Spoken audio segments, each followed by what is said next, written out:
നമുക്ക് വീരനാട്യം കണ്ടിട്ട് വന്നാലോ? വീരനാട്യം ഇപ്പോൾ ട്രെൻഡിങ് ആയിട്ട് അമ്പലങ്ങളിലൊക്കെ ഉത്സവത്തിൻ്റെ ഭാഗമായിട്ട് നടത്തി വരുന്നൊരു സംഭവമാണ് വീരനാട്യം എന്ന് പറയുന്നത്. ഇതിന് പൊതുവേ വീരനാട്യം എന്നാണോ പറയുക എന്ന് എനിക്കറിയില്ല.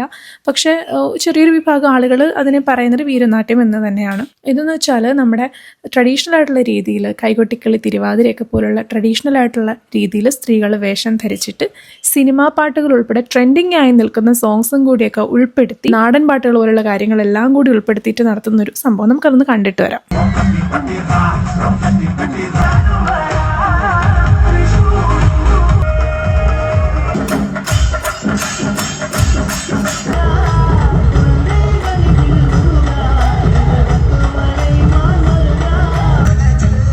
നമ്മുടെ കണ്ണിനും കാതിനും ഒക്കെ ഒരുപോലെ കുളിർമയേകുന്ന ഒരു സംഭവമാണ് കേട്ടോ ഈ ഒരു പ്രോഗ്രാം എന്ന് പറയുന്നത്. ഒരുപാട് വെറൈറ്റീസ് കൊണ്ടുവന്നിട്ടാണ് ഈ ഒരു ഗ്രൂപ്പ് പ്രോഗ്രാം ചെയ്യുന്നത്. എനിക്ക് ഒരുപാട് ഇഷ്ടമായി.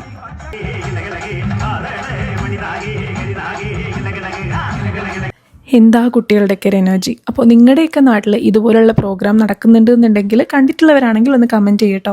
കണ്ടിട്ടില്ലാത്തവരാണെങ്കിലും കമൻറ്റ് ചെയ്യാൻ മറക്കണ്ട.